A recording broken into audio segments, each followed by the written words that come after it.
Skippyjon Frisquito to the rescue. Hi, welcome to Kiki's Blue House. Skippyjon Jones and I thought we'd talk about school today. Skippyjon Jones has a great story about going to school and I thought I'd share it with you. Let's play a game and do a puzzle together. This is called small, medium, and large. Here we have 3 butterflies. Which one's the largest? Right there. Oh, nope. Right there. So here we have them. Small, medium, and large. Let's move that over and let's do some other things. Oh, here we have dogs. Is that how they go? No. Let's see. No, that's a... Hey, here we go.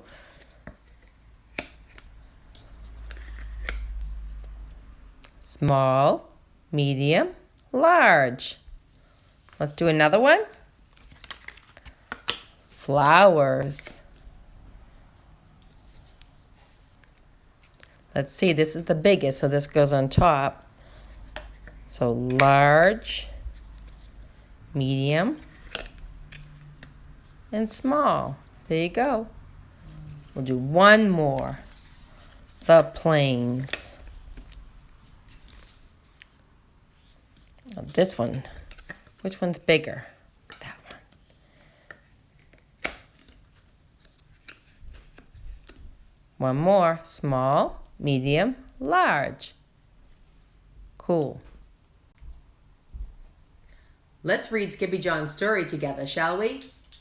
I'll put on my glasses. Skippyjon Jones, class action. Here, Skippy, you come over here. Sorry.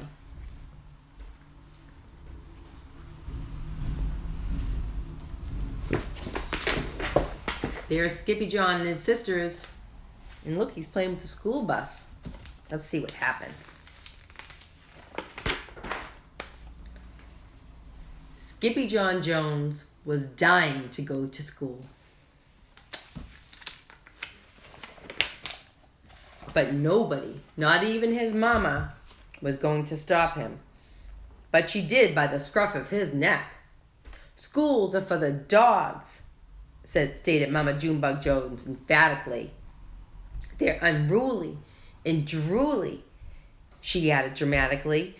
Just listen to that barking. Those hounds sound ferocious. Plus, a bus full of dog breath would smell atrocious.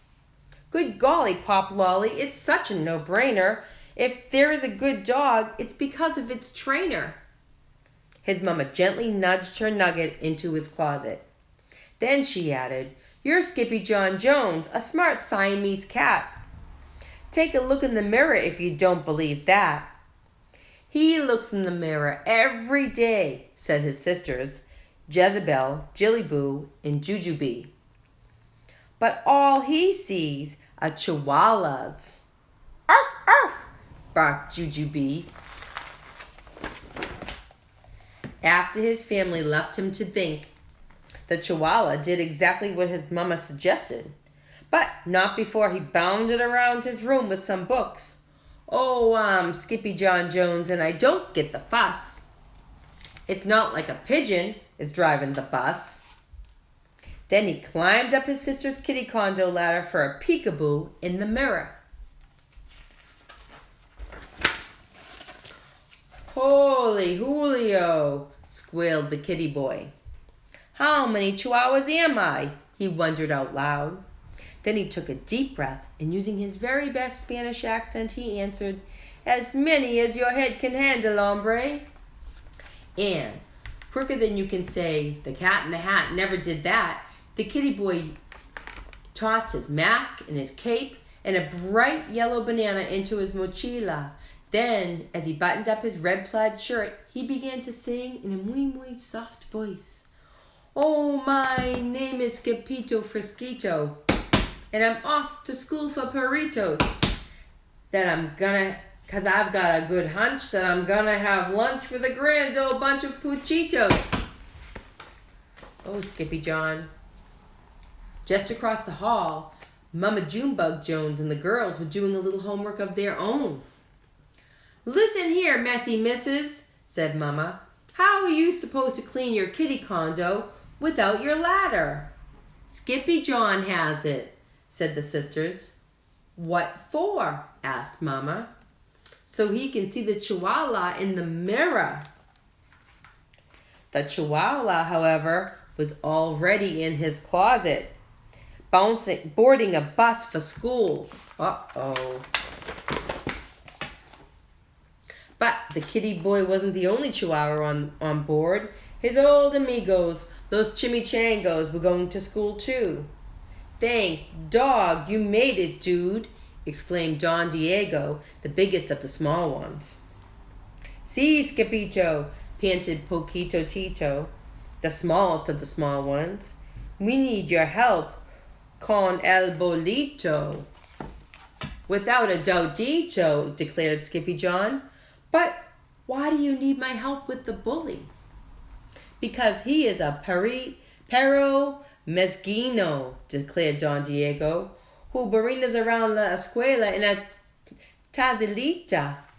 "He spins around the school in a tiny teacup?" exclaimed the kitty boy in shock.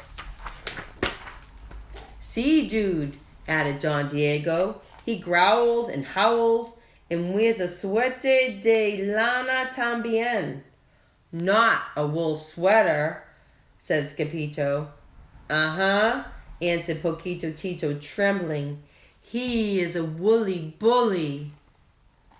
There wasn't a dog worth his biscuits who didn't fear the woolly bully. So it wasn't a surprise when a potent puff of panic poofed the gatito's tail. And all the puffiness inspired the puchitos to sing, "Oh, Puffy, Puffu, Puffito. We know you can do it, Skippito. Let's unravel his sweater and knit something better, so we'll show that old woolly bullito." But there was no turning back now. The doggies had arrived at school. A moment later, the principal, a poodle with very high standards, appeared with a bucket of balls and a whistle. First she blew, then she threw. "Go fetch," barked Mrs. Begalot. Then every dog, big and small, chased a ball down the hall and into their classrooms. Except for Skippito, he got carried along by the river of rovers and landed in art class, where he drew his best ever double doggy doodle. "I've never seen a pup do that before," said Mrs. Houndler, the art teacher. Then he trotted over to the music room and bayed like a beagle for the canine chorus. "Bow wow," woofed Mr. Muzzletuff. "What a pair of ears." After music came math, where Skippy stunned Mrs. McDrueller with his counting skills. 2, 3, 5, 7, 11.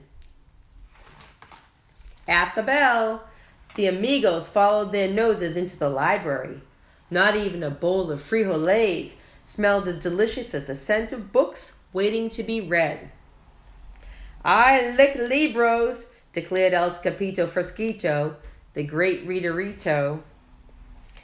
"I like books too," whispered Leonora Lapsitter, the librarian, from behind the bookcase. The kitty boy was the last to leave the library, so he had to race right over to French class with Monsieur Fusé. "Can you say cheese?" asked the teacher. "Oui, oui," said the poodles. "Fromage." "Si, si," said Skippito. "Queso." "Queso cabeza," shouted the chimichangos from the rear of the room. "I'm not a cheesehead, chimichangos," chuckled the gatito. "I'm a chihuahua." The poodles were tickled pink to have Los Pochitos in class with them, and Los Pochitos wanted to share what they had learned with their amigo. "Zo, the poopy zang, como chi, como ka, como tito. We have a something to tell you, Skippito. When the poodles say we, they really mean see. So don't look for a red hydrantito. After French, Los Muchachos took a pass on obedience class, deciding instead to nap inside the warm case with the golden troferos. I'm not good at following rules, confessed the kitty boy. What doggies, dude?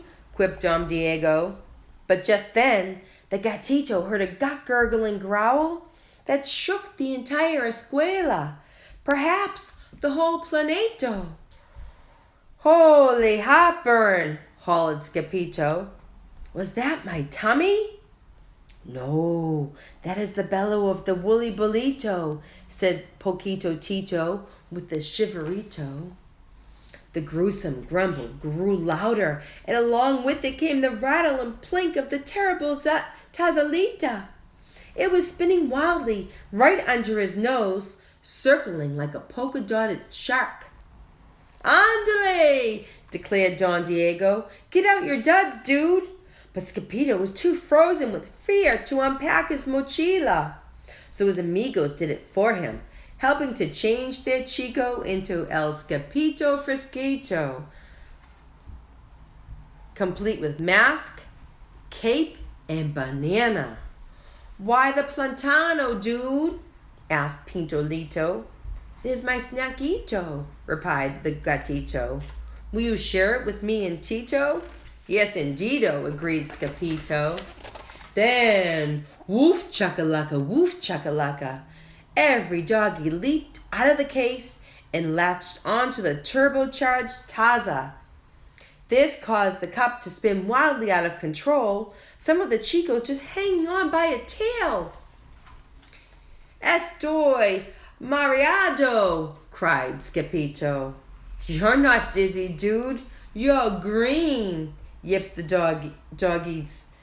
The whirling dervish of a dog-filled teacup cut a mean path of destruction past the principal's office and spun straight on into the lunch bunch like a bowling ball. Strikeicho! Shouted the Puchitos. There they go. And strike it did. Smash, crackle, and pop. The twirling Tazalita crashed right into a table and broke apart, exposing the ferocious Fuzzy for what he really was. A teeny tiny, itsy bitsy, wool-wearing teacup chihuahua. But the dude, declared Skippyjo, you're no bigger than a bugito. But the bugito's only reply was a gut-gurgling growl greater than the hounds had ever heard before. Is that your tummy? Asked Skippyjo. Sí, replied the bolito. Tengo mucho hambre. I am hungry too, agreed the gatino. But you can have my plantano. He gave him his banana. This act of kindness made the chimichangos pull out their jump rope right in the middle of the mess. Peanut butter and jelly buttons, chunky cherry pits. The woolly bully Taza has broken into bits. Wiggle waggle, jelly on the toast. He's not a woolly bully, he's just hungrier than most. Just then, Mrs. Begalock stomped into the lunchroom. I smell a cat, she bellowed. That cat better scat. Then came out the whistle. First she blew, then she threw a bright yellow ball down the hall, which every dog, big and small, began to chase. Except for Skippyjo. He wasn't chasing the ball. He was running for his life. First Skippy tripped, and then he slipped on the banana peel and slid straight out of his closet and back into the arms of Mama Junebug Jones. What in the woolly white willies have you been up to, Mr. Whistle Whiskers? Asked Mama. He broke my teacup, whined Jilly Boo. And he ate my banana, complained Jezebel. That's 'cause he went to school with the Chihuahuas, explained Jujubee. Later that night, after every fuzzy fell asleep, the kitty boy was good for one last bounce. Oh, I'm Skippyjon Jones, and I couldn't say it better. A dog is not a bully just because he wears a sweater. Then he bounced over to his mama and gave her a beso, a kiss she felt right through the layers of her quilt. "Good night, little dipper," said the very sleepy mama. "Good night, mama," said the very sleepy kitty. The end. I hope you liked that story.